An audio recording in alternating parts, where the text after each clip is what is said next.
제가 1989년에 강원도 원주에서 목회할 때 일이었습니다.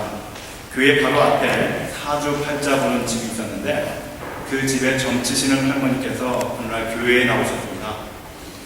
주일 예배를 마치고 그 할머니께서 제게 이런 말씀을 하세요. 요새 점괘가 나오질 않아요. 그래서 그 원인을 가만히 생각해 보니까 이 교회가 우리 집 앞에 생기고부터 그런 것 같습니다. 이와야 젊은 양반, 정말 하나님이 계시는 건가요? 정말 하나님이 있다면 나도 그 하나님 한번 믿어봅시다.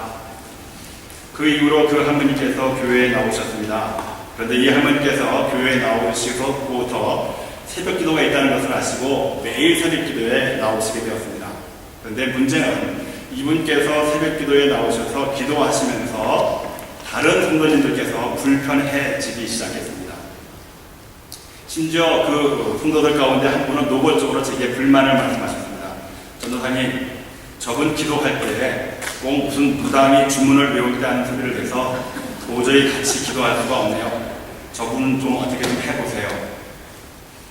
신학교를 갓 졸업하고 목회 현장에서 처음 부딪히는 경험이라 어떻게 행동해야 할지가 참 난감했습니다. 그래도 교인들 반응도 있고 또 해서 할머니를 찾아갔습니다.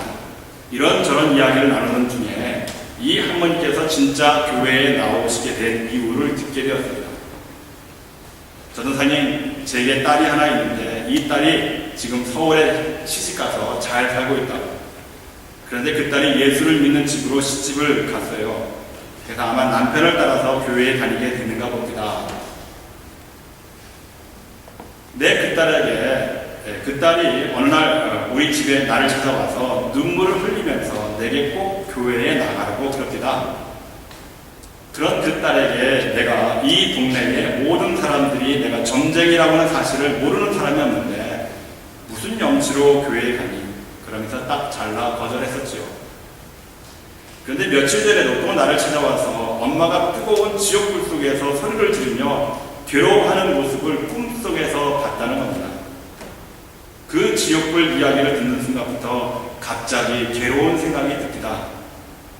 그리고 그 불안감이 요즘 계속되고 있습니다. 전도사님, 한평생 이렇게 예수 반대하던 짓을 하던 이 늙은 할망구도 과연 전도사님이 이야기하는 것처럼 천당에 갈 수 있나요?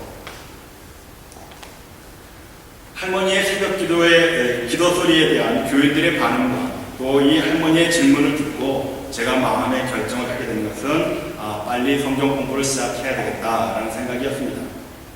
그래서 이 할머니와 몇 분의 성도님들과 함께 성경 공부를 시작하게 되었습니다. 그런데도 이 할머니의 기도하시는 습관은 고쳐지질 않으셨습니다. 그런데 얼마 지나서 어느 날 새벽 기도 시간에 그 할머니의 이상한 기도 소리가 들리지 않았습니다. 그 다음 날도 또 그 다음 날도 할머니께서는 새벽 기도에 분명히 참석하셨는데 조용히 기도만 하고 계셨습니다.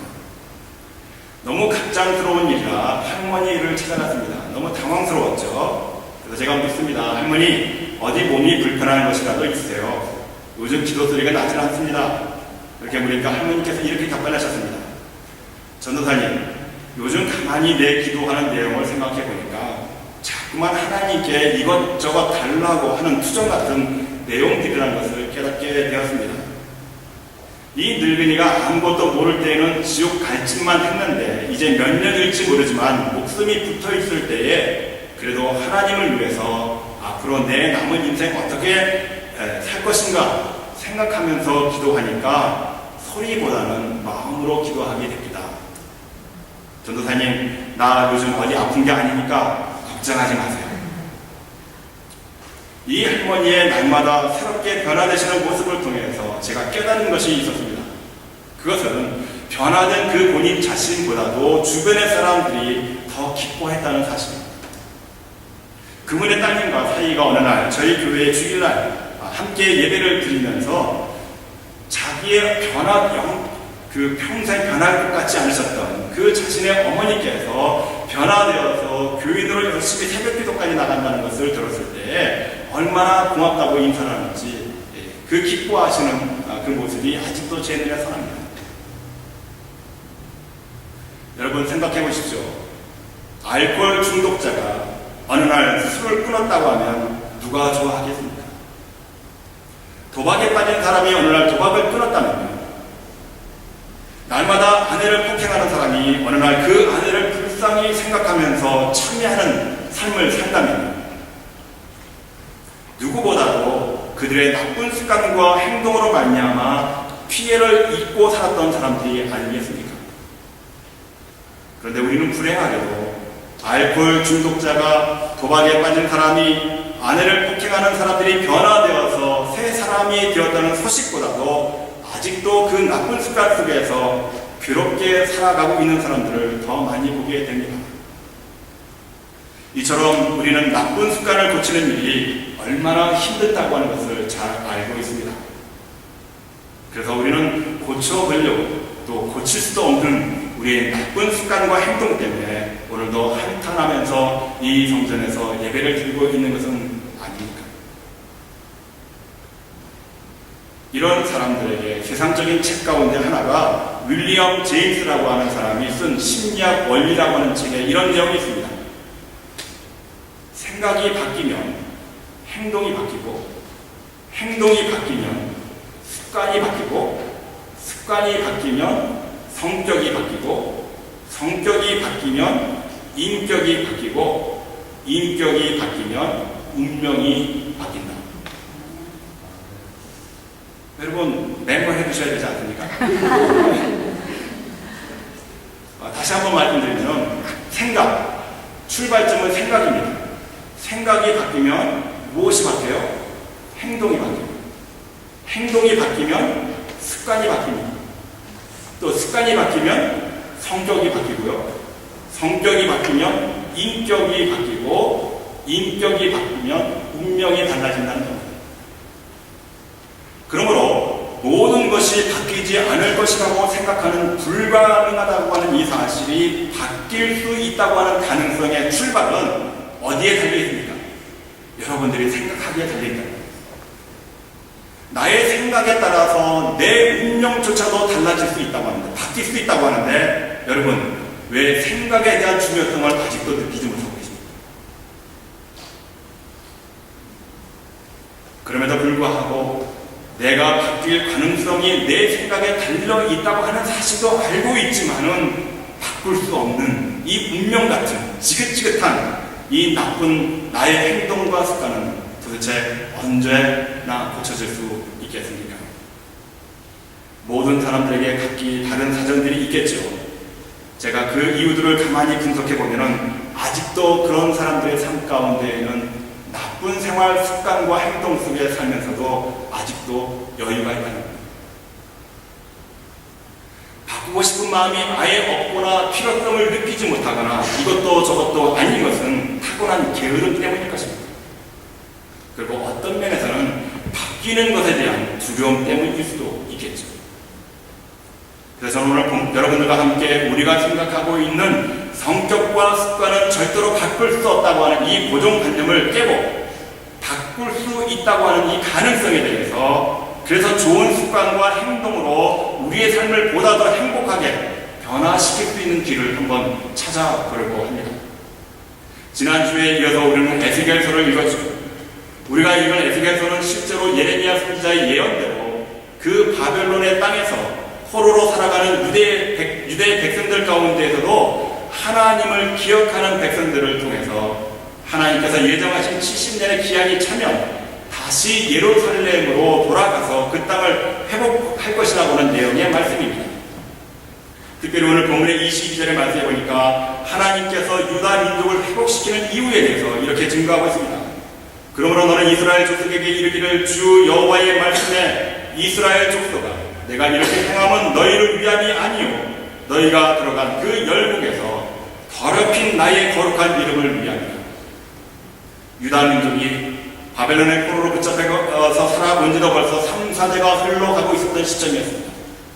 그런데 이 백성들이 포로로 붙잡혀 와서 그 고통의 삶 속에서도 하나님께로 마음을 돌린 것이 아니라 오히려 더욱더 바벨론의 웅장하고 거대한 신전들과 이 강대한 나라가 숭배하고 있는 우상에 점점 더 빠져들기 시작했다는 것입니다.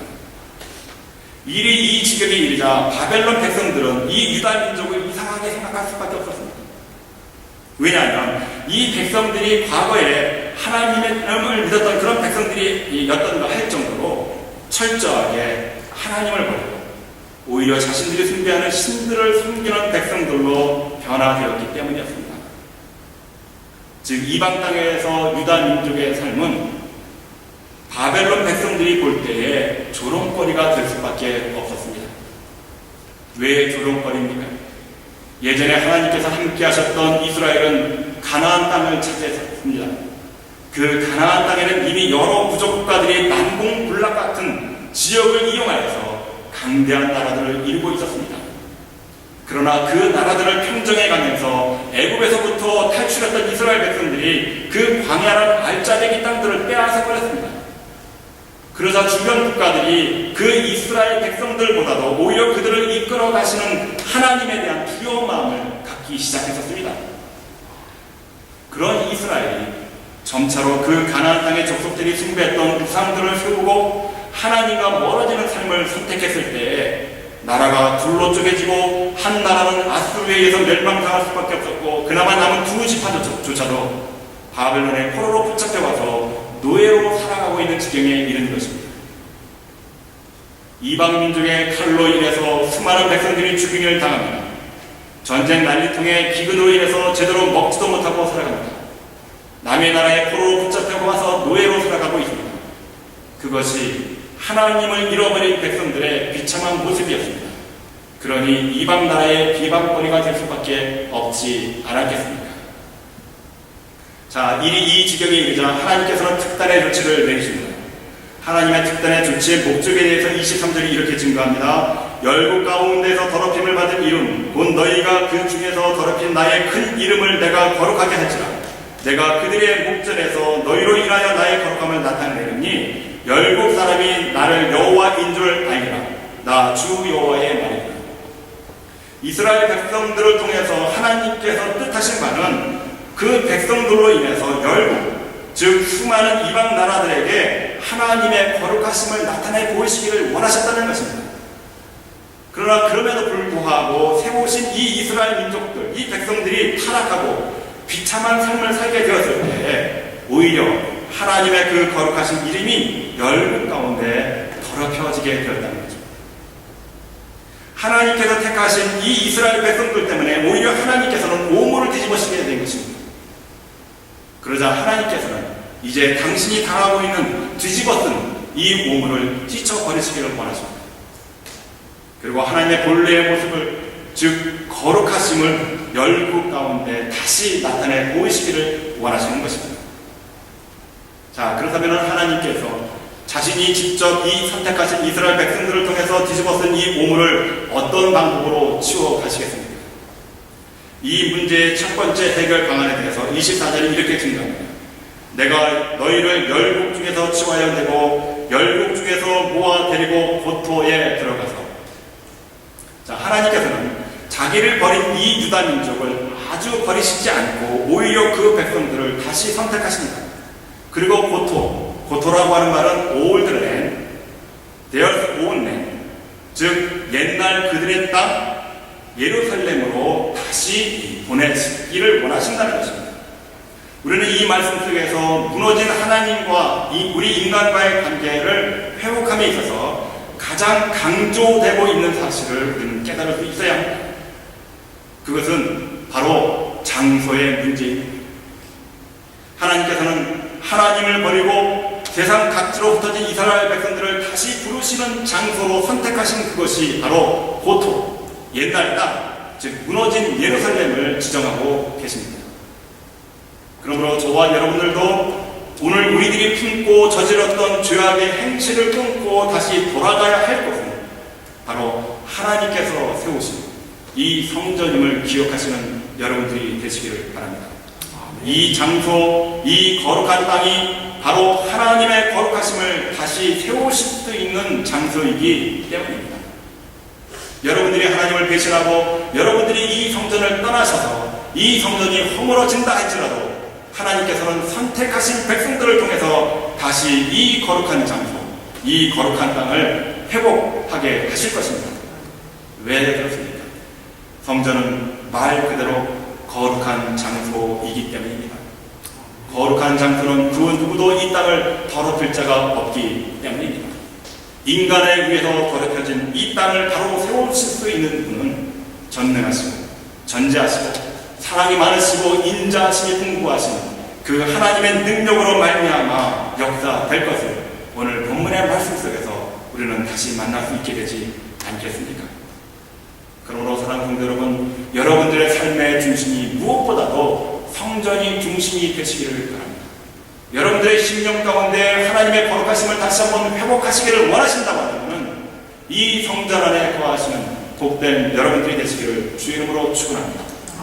하나님께서 자신이 뒤집어 쓰신 이 오물을 치우시는 두 번째 방법으로서 25절의 말씀에 보니까 맑은 물로 너희에게 뿌려서 너희로 정결케 하되 곧 너희 모든 더러운 것에서와 모든 우상을 섬김에서 너희를 정결케 할 것입니다. 하나님께서 그토록 허물어진 예루살렘 성전을 다시 회복하시려고 하시는 의도가 무엇입니까? 바로 그 장소에서만 맑은 물로 모든 더럽고 추한 것에서 모든 우상의 섬김에서 우리를 정결케 하기 위함이라는 것입니다. 그러므로 이 성전의 역할은 어떠한 죄인이 이 성전에 들어온다 할지라도 하나님께서 뿌려주시는 하나님의 깨끗한 영의 그 생수와 같은 물로 다시 깨끗해질 수 있기 때문에 이 성전이 그래서 중요한 것입니다. 그러므로 하나님께서는 이 성전을 보내신 사람들을 통해서 지켜나가시기를 원하신다는 것이죠. 무엇을 위해서? 정결케 하시기 위해서. 오늘 25절의 이 한 절의 짧은 이 말씀 안에서 정결이라고 하는 말이 두 번 거듭해서 반복돼서 우리에게 들려주고 있지 않습니까?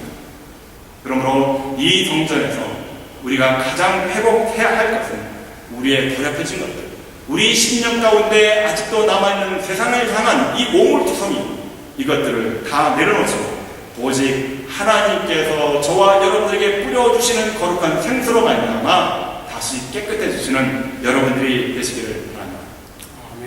하나님께서 뒤집어드신 그 오물을 정결케 하시는 세 번째 방법을 오늘 26절에서 우리는 만날 수 있습니다. 또 새 영을 너희 속에 두고 새 마음을 너희에게 주되 너희 육신에서 굳은 마음을 제하고 부드러운 마음을 줄 것입니다. 사람이 어렵고 괴로운 삶의 환경 속에서 살다 보면 나쁜 습관이 들게 됩니다. 그 나쁜 습관에 대해서 오늘 성경 말씀에 보니까 굳은 마음으로 표현해주고 있습니다. 사람의 마음이 굳어지면 어떻게 됩니까? 부정적으로 변화될 수밖에 없죠. 악한 말과 행동으로 나타납니다. 주변 사람들에게 괴로움을 줍니다. 왜 그럴까요? 그 마음에, 굳어진 마음에는 하나님 대신에 우상으로 가득 차 있기 때문입니다.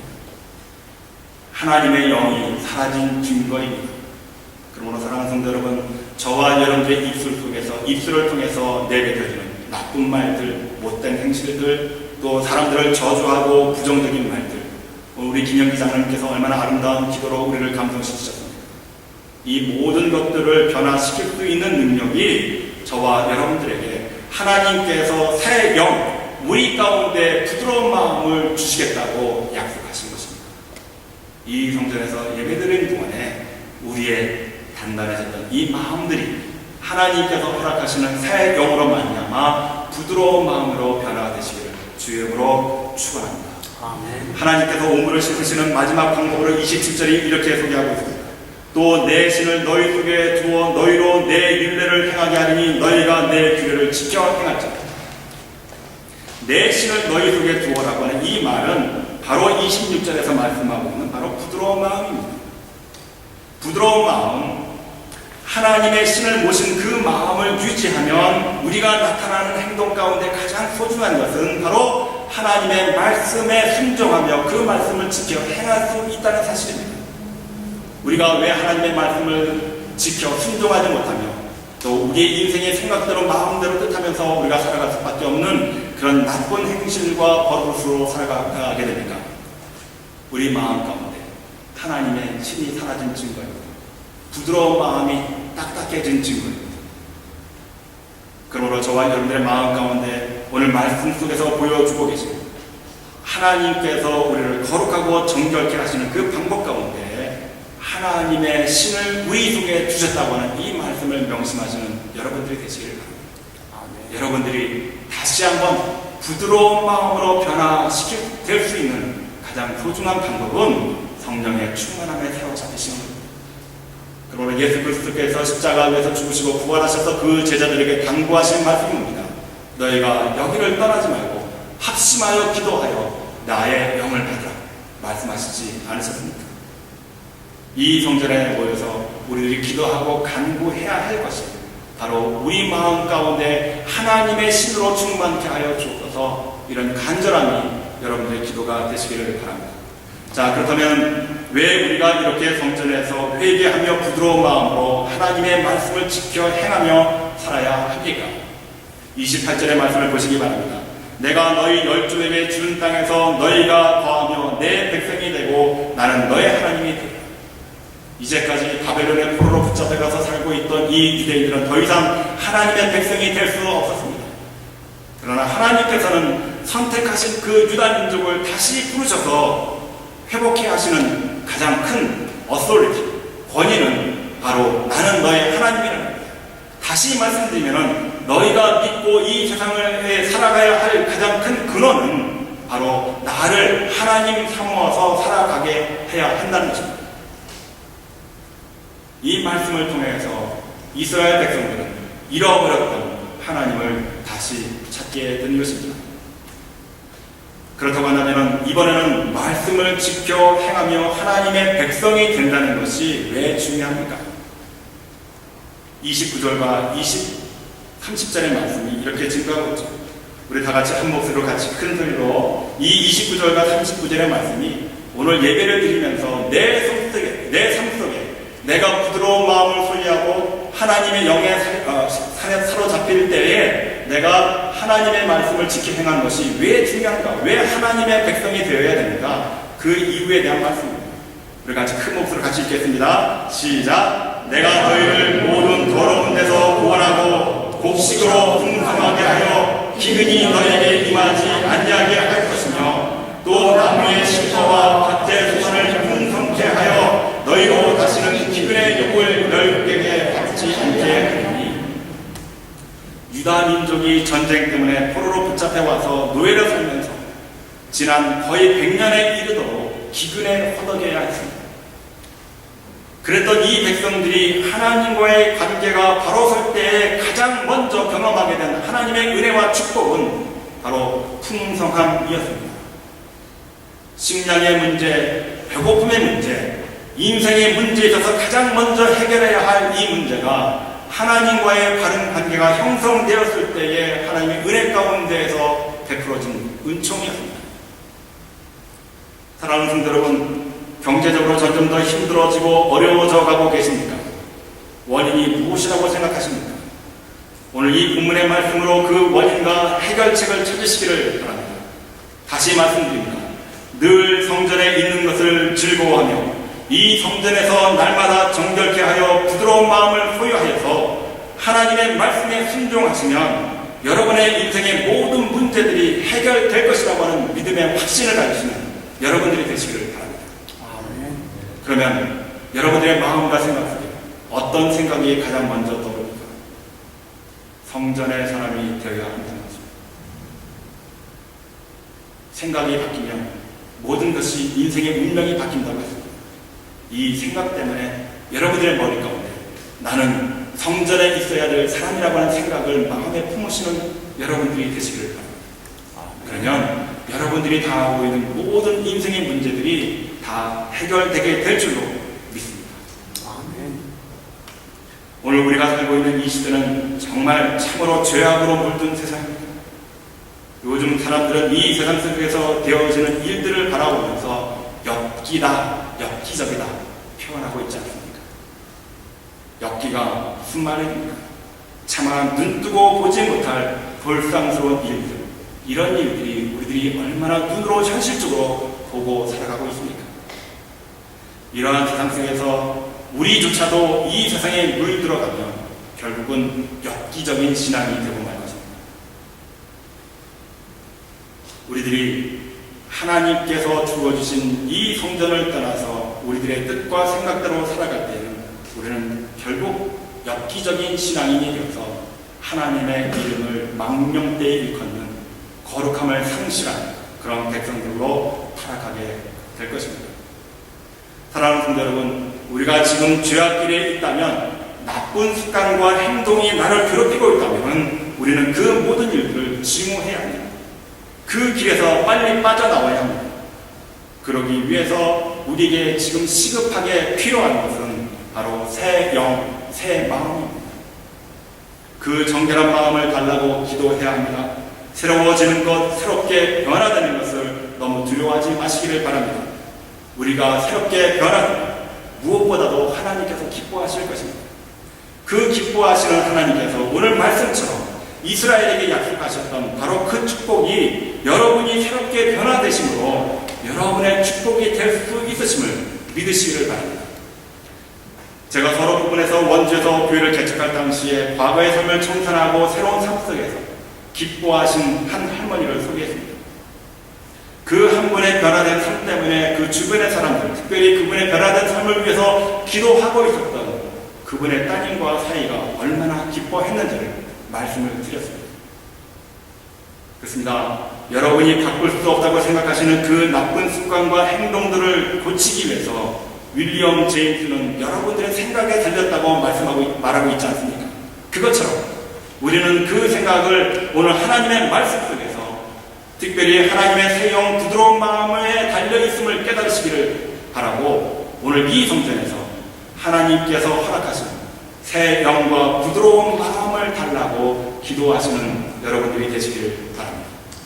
하나님 아버지께서 우리에게 허락하신 이 부드러운 마음으로 죄악 속에서 살아가는 세상 사람들, 하나님을 믿지 않는 사람들, 하나님과 멀어진 사람들을 생각하시는 여러분들이 되시기를 바랍니다. 설교를 준비하면서 전라남도 순천시 순동교회의 박병선 집사라고 하는 분의 간증을 유튜브에서 보게 되었습니다. 시간이 많이 갔지만 이분의 전도를 소개하면서 마치려고 합니다. 이분은 진돗개 전도왕으로 유명하신 분입니다. 박병선 집사님은 생전 처음으로 교회에 출석한 첫날 내가 교회의 빈자를 채우겠다고 약속하고 열심히 전도하여서 1년에 750명을 전도하여서 교회의 빈자리를 채운 전도왕이었습니다. 놀라시지 않나요? 작년에 우리 교회에서 임재호 권사님께서 전도상을 타셨습니다.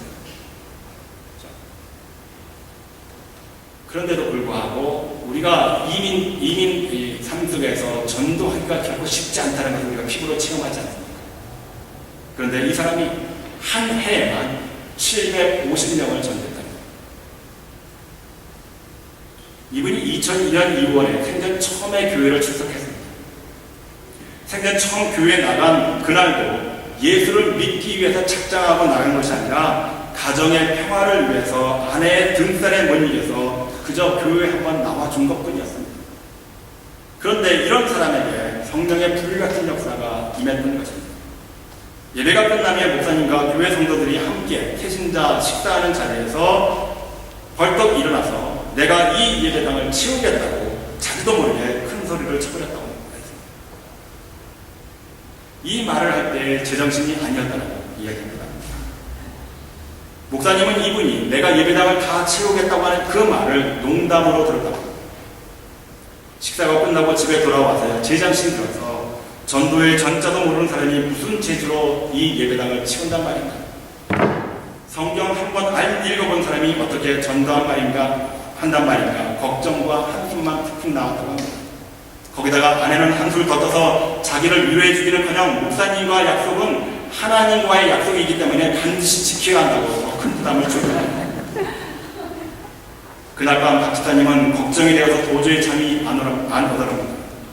그날 밤을 뜬 눈으로 세우고 새벽에 산책을 하려고 밖에 나오니까 자기가 키우고 있던 진돌이가 주인이 타는 속도 모르고 꼬리를 흔들며 반색을 하더라는 겁니다.